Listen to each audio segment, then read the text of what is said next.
chacun entre 0,2 et 1,2% des voix.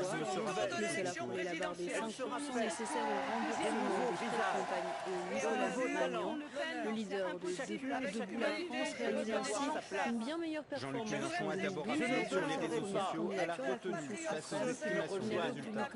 Avant d'apparaître peu avant 22 heures devant ses militants. Et contrairement à 2012, tout trouvé dans le camp de Jean-Luc Mélenchon. Le candidat de la France Insoumise ne sera pas au second tour. Pire même pour ses militants, il n'est pas sur le podium, 4e derrière François Fillon.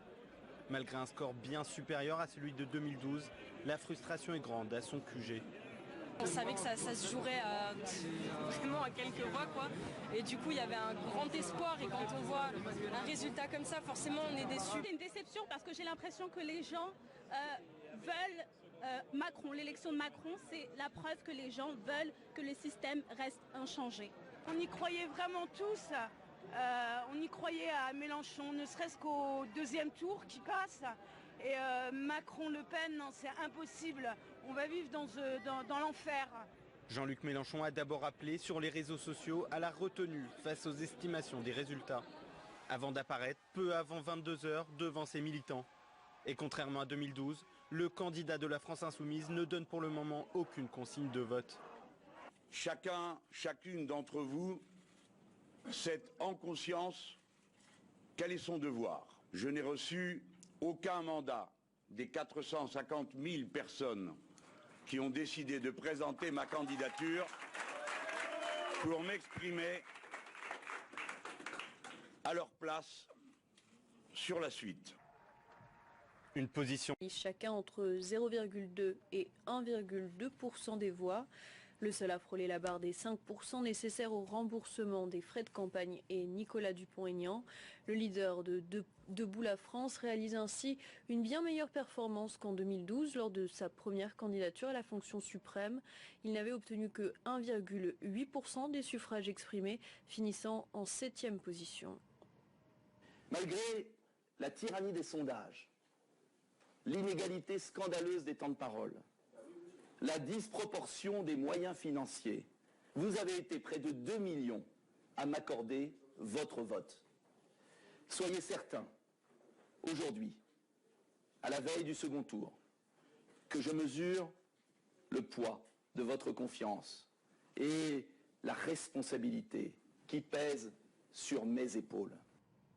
On en vient aux réactions à l'étranger. Le président de la Commission européenne, Jean-Claude Juncker, a félicité Emmanuel Macron dans un tweet pour son résultat et lui souhaite bon courage pour la suite.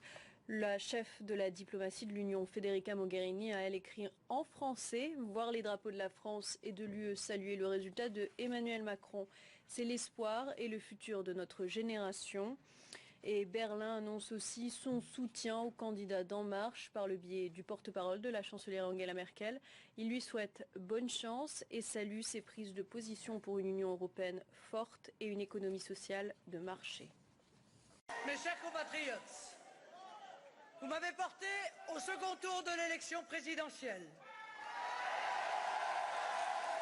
J'en mesure l'honneur avec humilité et reconnaissance. Je voudrais vous exprimer à vous, électeurs patriotes français, ma plus profonde gratitude. Ce résultat est historique. Il fait reposer sur moi désormais la responsabilité immense de la défense de la nation française, de son unité, de sa sécurité, de sa culture, de sa prospérité et de son indépendance.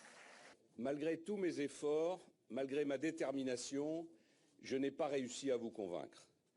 Les obstacles mis sur ma route étaient trop nombreux, trop cruels. Le moment venu, la vérité de cette élection sera écrite. Dans l'immédiat, j'assume mes responsabilités. Cette défaite est la mienne, et c'est à moi et à moi seul qu'il revient de la porter. Il n'y a pas d'autre choix que de voter contre l'extrême droite. Je voterai donc en faveur d'Emmanuel Macron. J'estime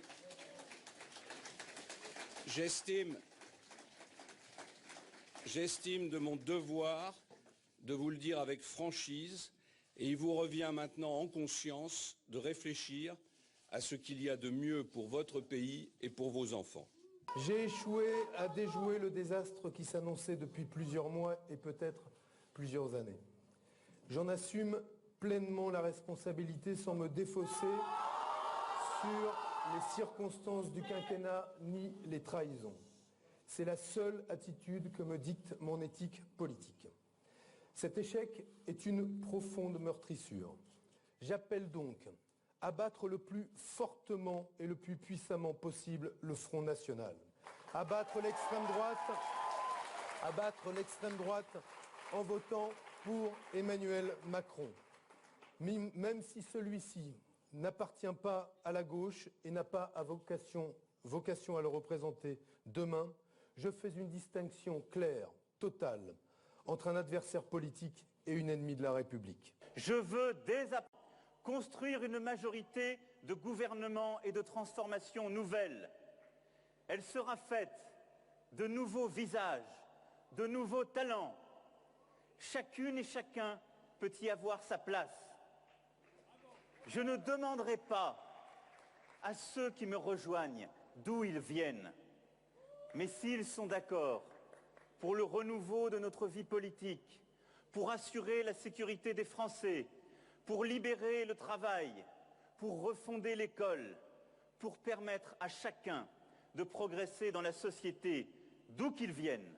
Chacun, chacune d'entre vous sait en conscience quel est son devoir.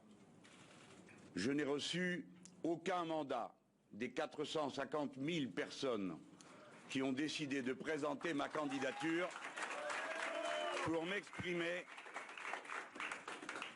à leur place sur la suite. Elles seront donc appelées à se prononcer sur la plateforme et le résultat de leur expression sera rendu public.